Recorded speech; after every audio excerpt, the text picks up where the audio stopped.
Perkelahian terjadi di sebuah arena sabung ayam di Banjartabu, Desa Songan, Kecamatan Kintamani, Kabupaten Bangli, Bali.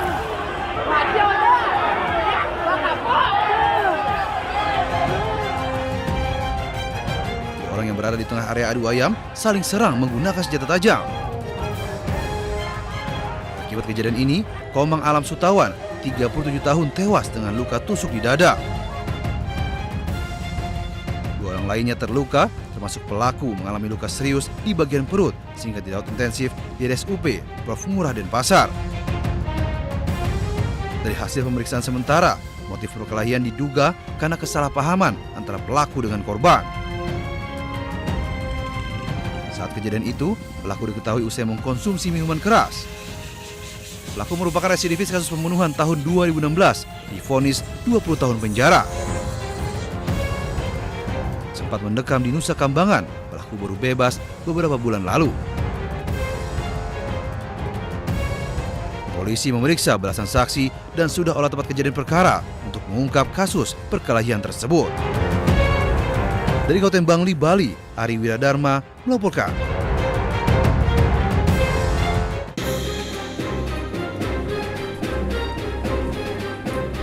Garis polisi dipasang di depan sebuah villa di kawasan Munggu, Badung, Bali. Tempat ini menjadi lokasi penembakan yang menewaskan seorang warga Australia beridentitas Jivan 32 tahun. Sementara seorang lainnya mendapat perawatan intensif. Terdapat sejumlah lubang bekas tembakan peluru di dinding dan bagian villa lainnya. Aparat Polres Badung masih melakukan penyelidikan untuk mengungkap pelaku penembakan serta motifnya.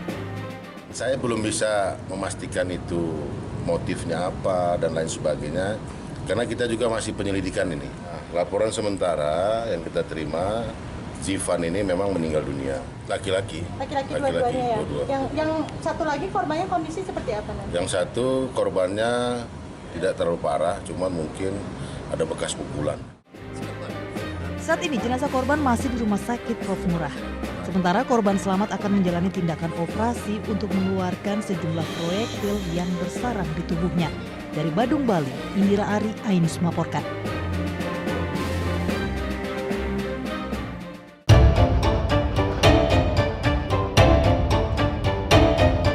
RF, balita berusia 1 tahun tewas dengan kondisi mengenaskan setelah hilang selama 3 hari. Jasad korban ditemukan di halaman salah satu masjid di Singkawang, Kalimantan Barat. Sebelumnya pencarian korban yang dilaporkan polisi sempat melibatkan anjing pelacak dan warga setempat.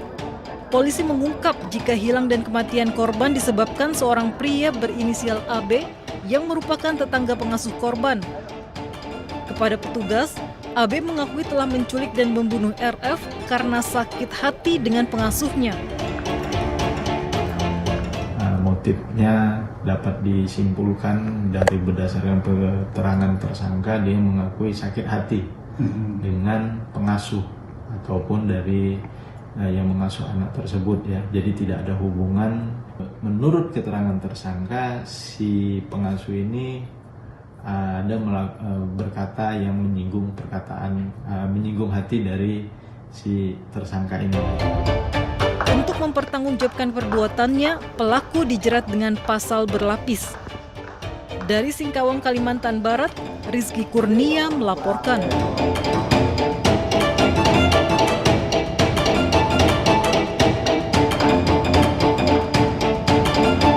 Terlebih dahulu, unsur ketiga merampas nyawa orang lain. Timbang. Pengadilan Militer Banjarmasin, Kalimantan Selatan menjatuhkan vonis seumur hidup terhadap Klasi 1 Jumran karena terbukti melakukan pembunuhan berencana terhadap Juwita, wartawati sebuah media di Banjarbaru, Kalimantan Selatan.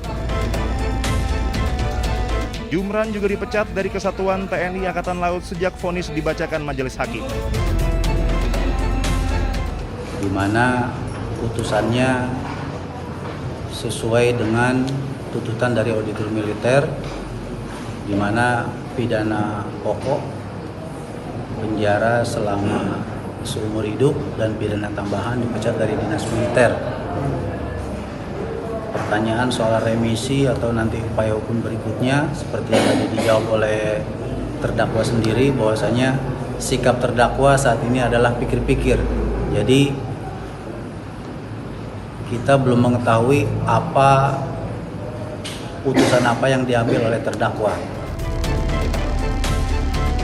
Namun pihak keluarga melalui kuasa hukumnya menyatakan tidak puas atas vonis seumur hidup atas Jumran.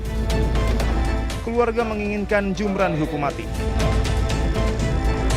Dengan keluarga tadi, khususnya dengan Bang Praja dan orang tua korban, bahwa putusan hari ini yang sifatnya sumber itu belum memberikan rasa keadilan bagi keluarga korban, bahkan bagi kita yang hadir di ruangan ini. Mengapa demikian? Karena yang seharusnya dari tuntutan itu adalah hukuman mati, putusannya pun bisa lebih dari hukuman mati itu. Dasarnya apa? Dengan cara ultra petita, hakim boleh mengambil putusan di atas dari tuntutan. Kuasa hukum keluarga korban, Fazri, menegaskan pihaknya akan terus mengawal kasus ini agar dugaan adanya pelaku lain dalam kasus pembunuhan Juwita ini dapat diungkap.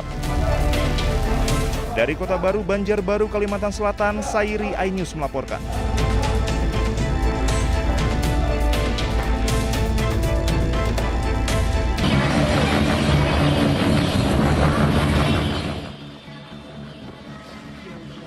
Viral di media sosial, para remaja pengendara sepeda motor konvoi dengan ugal-ugalan di Makassar, Sulawesi Selatan.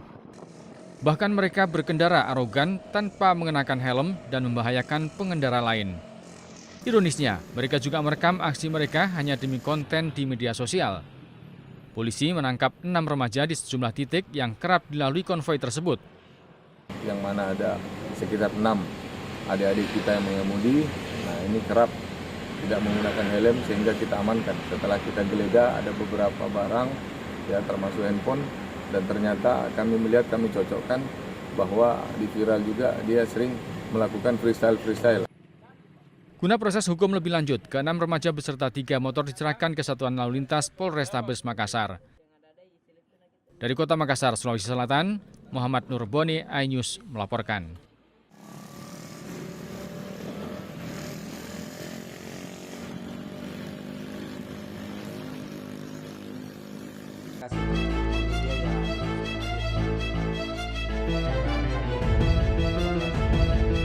Pakar telematika Roy Suryo menyebut tim pengacara mantan Presiden Joko Widodo sedang menunjukkan aksi Sri Mulat karena melontarkan pernyataan dengan logika terbalik. Kritikan disampaikan Roy Suryo menanggapi ucapan pengacara Jokowi yang menyebut jika ijazah Jokowi dibuka ke publik dapat menimbulkan kekacauan dan menjadi presiden buruk.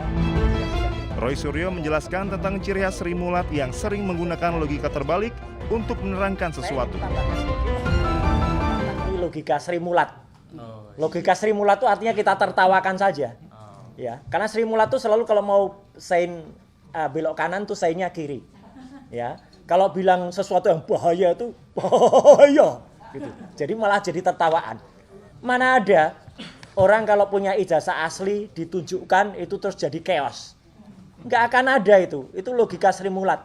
Logika yang terbalik-balik. Jadi kita tertawakan saja. Dan ini biarkan masyarakat yang menilai. Sebelumnya, kuasa hukum Presiden ke-7 Republik Indonesia, Rifai Kusumanegara, mengklaim tuduhan-tuduhan ijazah palsu Jokowi bukan untuk mencari kebenaran atau kepentingan akademik semata, melainkan hanya untuk menjatuhkan Jokowi. Hal ini dibuktikan selama proses penyelidikan yang sudah dilakukan kepolisian selama 2 bulan. Hasil penyelidikan pihak berwenang tetap ditolak oleh pihak-pihak berperkara sehingga tuduhan masih terus berlanjut. Sesuatu yang kami yakini semakin terbukti kebenarannya. Ya. Seperti kita saksikan bersama, semua upaya hukum, proses hukum sudah dijalankan, tadi diterangkan oleh rekan Yakub, nyatanya tetap ditolak. Bahkan terakhir-terakhir ini semakin terlihat bahwa kegiatan mereka ini bukan lagi bersifat mencari kebenaran atau kegiatan akademis. Karena banyak statement yang sangat terlihat bahwa ini sudah berbau politis. Rifai juga meminta pihak Polda Metro Jaya mengambil langkah tegas menyelesaikan laporan lain yang masuk untuk segera diputuskan apakah masuk ke tahap penyidikan atau dihentikan. Tim Liputan iNews melaporkan.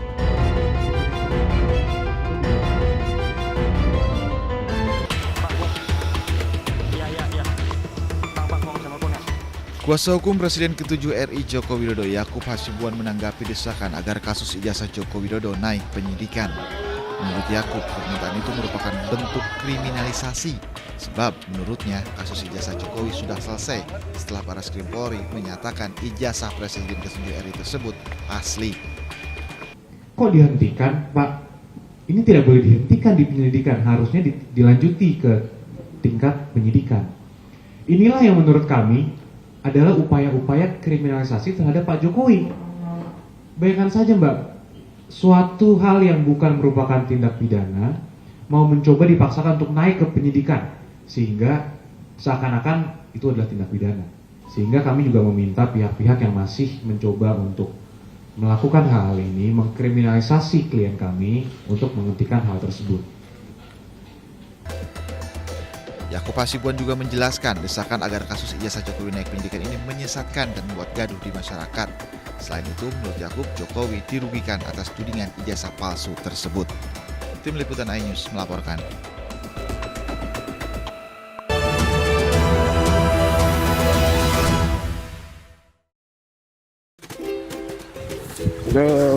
Berat apa nih?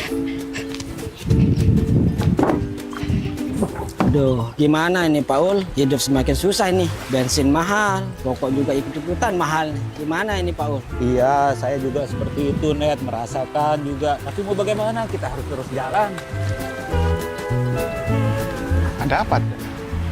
Sana?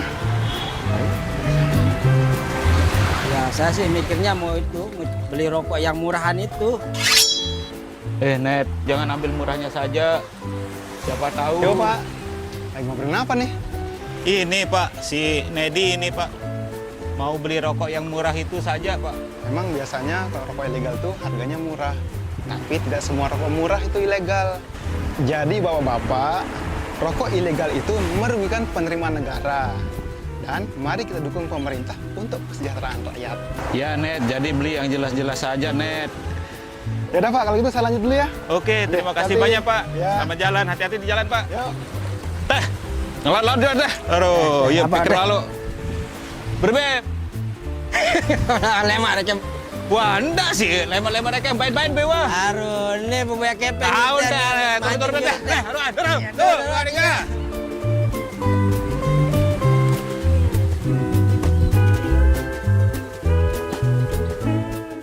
Update informasi terlengkap menuju prime time berkualitas bersama iNews. Selamat sore pemirsa, Sukatani, Ramadan, Takjil, sahurnya, hari tua, puasa. iNews sore setiap hari. Di iNews Room, hanyut, hipotermia, kartu, pembunuhan, Sritex, iNews Room setiap hari.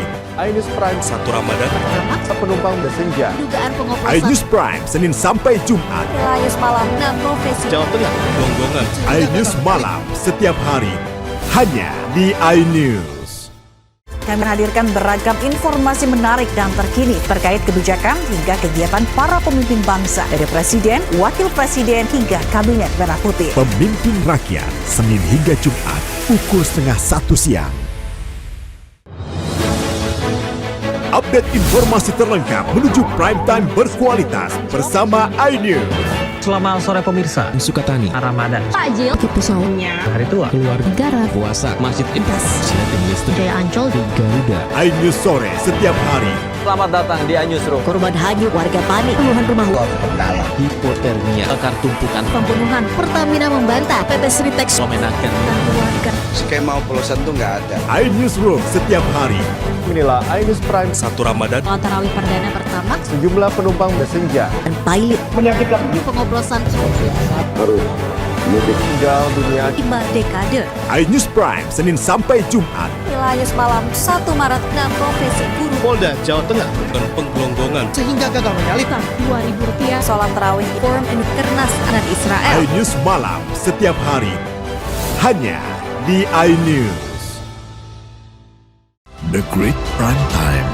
kasus yang akan kita hadapi. Kita jadi masalahnya harus Anda kalau nggak Rakyat bersuara. Topik ini yang bermasalah. Kabur aja dulu. Kegelisahan. bukan nasionalisme kalian. The Prime Show. bagian lambat. Aku belum bukti jangan ngomong juga.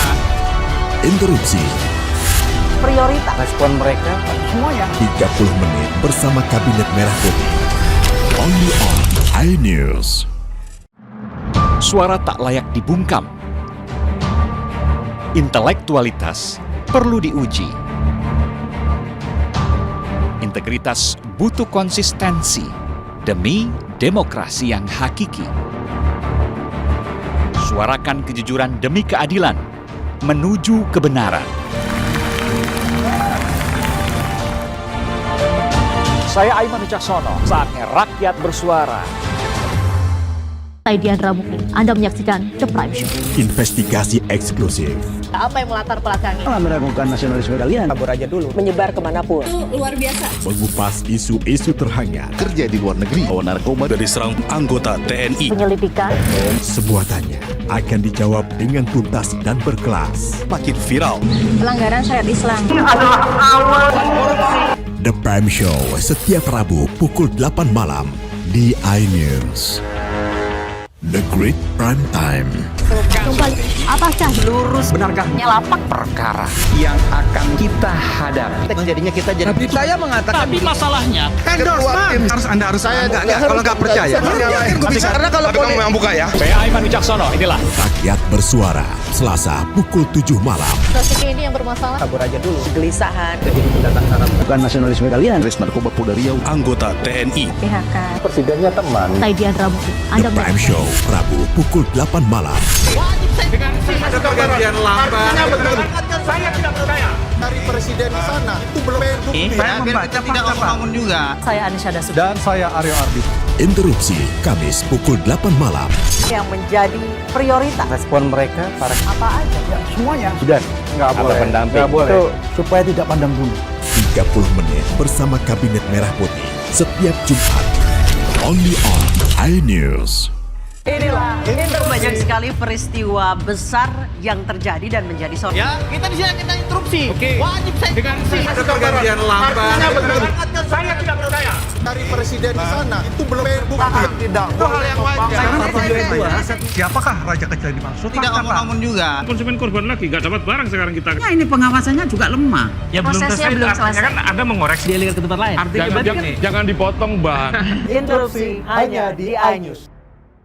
Update informasi terlengkap menuju prime time berkualitas bersama iNews. Selamat sore pemirsa. Sukatani Ramadan. Takjil. Sahurnya. Hari tua. Puasa. iNews sore setiap hari. Di iNewsroom. Hanyut.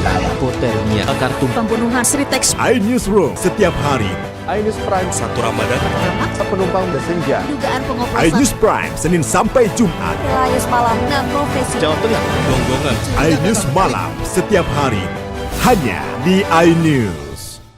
Kami menghadirkan beragam informasi menarik dan terkini terkait kebijakan hingga kegiatan para pemimpin bangsa dari Presiden, Wakil Presiden hingga Kabinet Merah Putih. Pemimpin Rakyat Senin hingga Jumat pukul 12:30 siang. Update informasi terlengkap menuju prime time berkualitas bersama iNews. Selamat sore pemirsa. Sukatani Ramadan. Takjil. Sahurnya. Hari tua. Keluarga. Negara. Puasa. Masjid Intas. Silatin listrik. Jaya Ancol. Garuda. iNews sore setiap hari. Selamat datang di iNewsroom. Korban hanyut. Warga panik. Puluhan rumah. Hipotermia. Kekar tumpukan. Pembunuhan. Pertamina membantah. PT Sri Teks. Memenangkan. Dan keluarga. Skema oplosan itu nggak ada. iNewsroom setiap hari. Inilah iNews Prime 1 Ramadan. Sholat tarawih perdana pertama. Sejumlah penumpang bersenja. Dan pilot. Menyakitkan. Pengoplosan. Harus tinggal dunia. 5 dekade. iNews Prime Senin sampai Jumat. Ilayus malam 1 Maret. Nah, profesi guru. Polda Jawa Tengah dan Penggelonggongan. Sehingga gagal menyalip. Rp2.000. Sholat tarawih. Forum and Kernas anak Israel. iNews malam setiap hari hanya di iNews. The Great Prime Time. Kasus yang akan kita hadapi. Kita jadi masalahnya. Harus Anda kalau nggak percaya. Rakyat bersuara. Strategi ini yang bermasalah. Kabur aja dulu. Kegelisahan. Bukan nasionalisme kalian. The Prime Show. Ada pergantian lambat. Itu belum bukti. Tidak ngomong juga. Interupsi Prioritas. Respon mereka semuanya. 30 menit bersama Kabinet Merah Putih. Only on iNews. Aduh, berat dan bampu nih. Aduh, gimana ini Paul? Hidup semakin susah nih. Bensin mahal, rokok juga ikut-ikutan mahal. Gimana ini Paul? Iya, saya juga seperti itu, Net, merasakan juga. Tapi mau bagaimana? Kita harus terus jalan. Ada apa? Sana? Ya, saya sih mikirnya mau beli rokok yang murahan itu. Net, jangan ambil murahnya saja. Siapa tahu. Yo, Pak. Lagi ngobrolin apa nih? Ini, Pak, si Nedi ini, Pak. Mau beli rokok yang murah itu saja, Pak. Memang biasanya kalau rokok ilegal tuh harganya murah. Tapi tidak semua rokok murah itu ilegal. Jadi bapak-bapak, rokok ilegal itu merugikan penerimaan negara. Dan mari kita dukung pemerintah untuk kesejahteraan rakyat. Ya, Net, jadi beli yang jelas-jelas saja, Net. Ya udah Pak, kalau gitu saya lanjut dulu ya. Oke, terima kasih hati-hati. banyak, Pak. Ya. Selamat jalan, hati-hati di jalan, Pak. Yuk. Teh, ngelot-lot deh. Aduh, yuk pikir lalu. Berbeb. Lemar aja. Wah, enggak sih. Lemar-lemar yang main-main, Bewa. Aduh, ini pembayar kepeng. Tahu deh, turun deh. Tuh, enggak.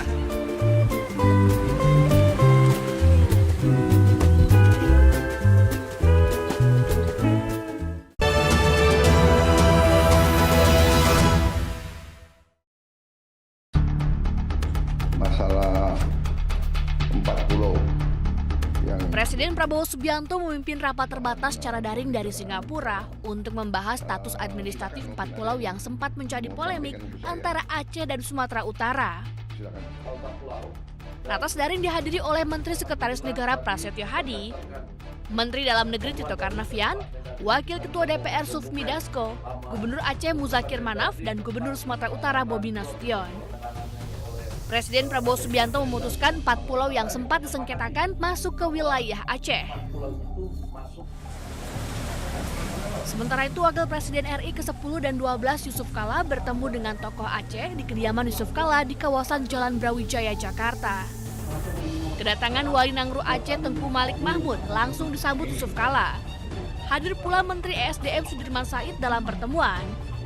Wali Nangro Aceh Malik Mahmud menyampaikan terima kasih kepada Presiden Prabowo Subianto karena telah memutuskan 4 pulau yang belakangan jadi sengketa menjadi milik Aceh. Sementara Yusuf Kala juga menyebut situasi ini bisa menjadi pelajaran bagi pemerintah dalam mengambil keputusan. Tim Liputan iNews melaporkan. Jadi mudah-mudahan ini sudah clear, sudah tidak ada masalah lagi. Berdasarkan putusan Bapak Presiden dan Bapak Mendagri bahwa pulau tersebut sudah dikembalikan kepada Aceh. Jadi mudah-mudahan tidak ada yang dirugikan, juga Aceh dan Sumatera Utara. Yang penting pulau tersebut adalah dalam kategori NKRI. Saya minta kepada seluruh masyarakat Sumatera Utara juga tentunya Aceh adalah wilayah yang bertetangga dengan kita, jangan mau terhasut, jangan mau terbawa gorengan. Oleh karena itu apapun kondisinya hari ini, untuk seluruh masyarakat Sumatera Utara, kalau ada laporan ke masyarakat Aceh ataupun sejenisnya, saya sebagai Gubernur Sumatera Utara menyampaikan tolong itu diberhentikan, karena kesepakatan hari ini bukan hanya tentang Aceh dan Sumatera Utara, tapi untuk bangsa dan negara kita. Pak Presiden tadi sudah menyampaikan, dan tadi Pak Gubernur Aceh juga sudah menyampaikan, ini masih masuk wilayah NKRI, dan sekali lagi kami menyampaikan terima kasih atas support dari Bapak Presiden.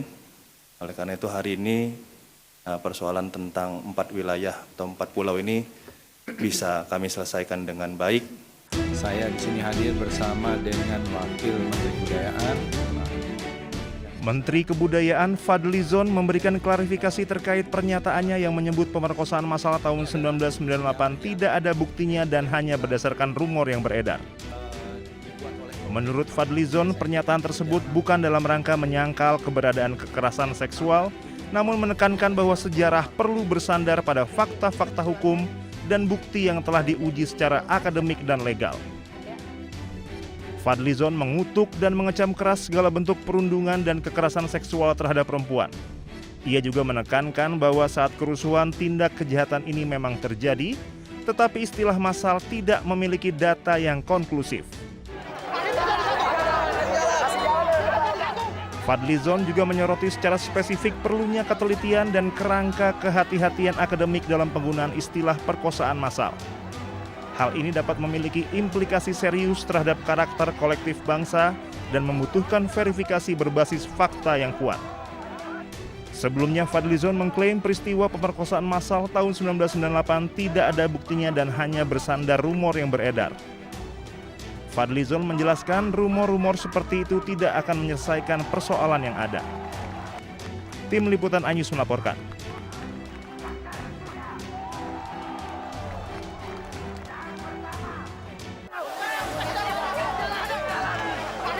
Tragedi Mei 1998 menjadi salah satu peristiwa bersejarah di Indonesia. Sejumlah tanda tanya pun masih menyelimuti peristiwa bersejarah ini, salah satunya dugaan adanya ruda paksa massal dalam tragedi 1998. Untuk mengungkap fakta kerusuhan termasuk dugaan pelanggaran HAM berat, pemerintah membentuk tim gabungan pencari fakta tahun 1998.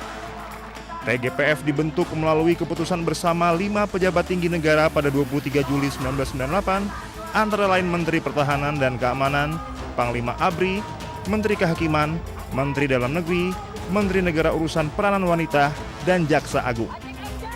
Hasil penyelidikan tim gabungan pencari fakta tahun 1998 mencatat sedikitnya 85 kasus kekerasan seksual, termasuk 52 kasus pemerkosaan yang terjadi selama kerusuhan. Temuan ini disampaikan langsung kepada Presiden B.J. Habibie dan menjadi dasar pengakuan resmi negara atas pelanggaran HAM terhadap perempuan. Salah satu tindak lanjutnya adalah pembentukan Komnas Perempuan melalui keputusan Presiden nomor 181 tahun 1998.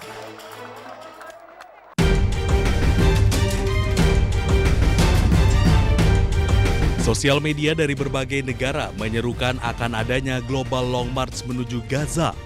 15 Juni menjadi hari penting bagi para relawan untuk melakukan aksi jalan jauh dari titik yang sudah ditentukan menuju Gaza. Indonesia menjadi salah satu negara yang mengirimkan relawan ke Kairo, Mesir untuk bergabung dengan aksi ini. Tak sedikit relawan yang tertangkap dideportasi ke negara asalnya. Namun, hal ini tak menyurutkan para relawan mengawal dan menyuarakan aksi solidaritas kemanusiaan untuk rakyat Palestina. Tantangan yang mereka hadapi adalah perbatasan ditutup, zona militer yang ketat, dan resiko intersepsi serta pelarangan masuk ke Gaza. Tujuan aksi ini adalah blokade Gaza dihentikan, bantuan kemanusiaan dibuka, serta dunia tidak diam terhadap genosida.